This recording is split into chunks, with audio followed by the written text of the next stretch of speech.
Acknowledgement.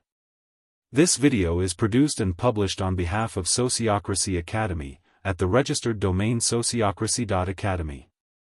Now, let's continue. Enjoy your listening experience with the Sociocracy in Action video series, by Adrian Zarif, founder of Sociocracy.Academy at Sociocracy.Academy.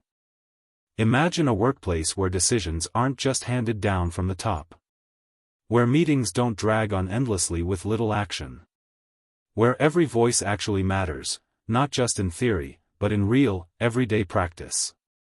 This isn't a fantasy. It's what happens when organizations choose sociocracy. Let's step into the story of a real possibility. A few years ago, a small but growing nonprofit named ClearPath was struggling. Their mission was strong, their people passionate. But despite the enthusiasm, they were drowning in miscommunication. Teams overlapped responsibilities. Projects stalled without clear next steps. Decisions bounced back and forth without resolution. In the middle of this whirlwind was Sophia, their operations coordinator. She had tried everything: better agendas, stricter deadlines, even outside consultants. But nothing changed the core issue. No one knew who had the final say, and everyone was tired of guessing.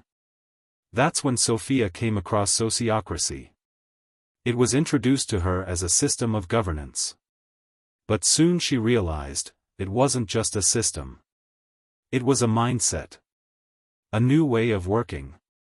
She brought the idea to her team. And slowly, ClearPath began its journey. The first thing they did was form circles, small, defined teams with clear aims and domains.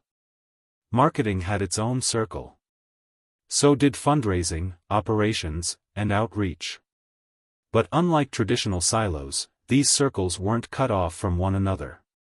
They were connected, with double-linked representatives that make information flow in both directions, upward and downward. Right away, something shifted. People no longer felt lost in a sea of meetings. They knew which circle they were part of, what decisions they were responsible for, and who to talk to when clarity was needed. Authority wasn't removed, it was shared, and that created unexpected trust. Inside each circle, ClearPath began practicing consent-based decision-making. Now, this wasn't consensus. They didn't need everyone to love every decision. But they did need no one to have a reasoned objection. This small but powerful change meant that decisions moved faster, with greater alignment and less resistance afterward. In the beginning, it was awkward. People hesitated. Do I have the right to say no? What if I'm the only one who feels differently? But sociocracy encouraged them to speak up, and more importantly, to listen. Over time, objections weren't seen as roadblocks. They were invitations to deepen understanding. And with each round of decisions, something else started happening. Meetings became more focused. Proposals came with clear drivers, why this decision needed to be made. Roles were defined, reviewed, and adapted as things evolved.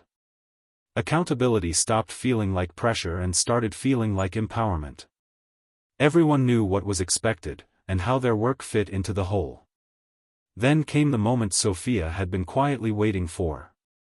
At the annual planning retreat, the entire organization, staff, volunteers, and even board members, came together. But unlike previous years, this time, they didn't waste time arguing over who had the final say. They sat in a large circle, and each smaller circle reported back on their learnings and priorities. Decisions flowed easily, like water down a clear path. That's when someone turned to Sophia and said, "This feels so smooth." She smiled. It did feel smooth.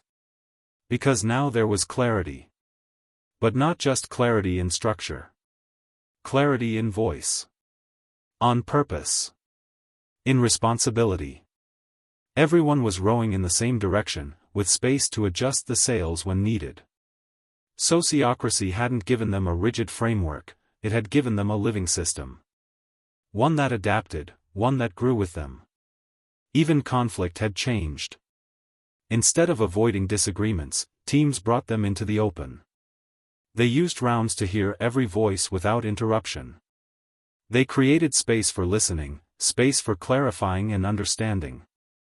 And most importantly, space for reshaping proposals so they work for all those involved in the decision-making processes. In sociocracy, flow isn't about doing things quickly. It's about doing them wisely, responsively, effectively. It's not about rushing through decisions, it's about removing the friction that holds decisions back. And when people feel heard, when roles are clear, and when decisions are timely, something magical happens. People trust the system, and they trust each other. That's what happened at ClearPath. And it's happening in organizations around the world. Sociocracy doesn't fix people. It doesn't remove all challenges. But it does change the conditions, making it easier for teams to thrive. It replaces confusion with clarity, chaos with coherence, and top-down control with distributed power. So if your organization feels stuck, overwhelmed, or just too noisy to hear itself think, maybe it's time for a different kind of leadership. A leadership that flows from the inside out, not the top down. Maybe it's time for sociocracy.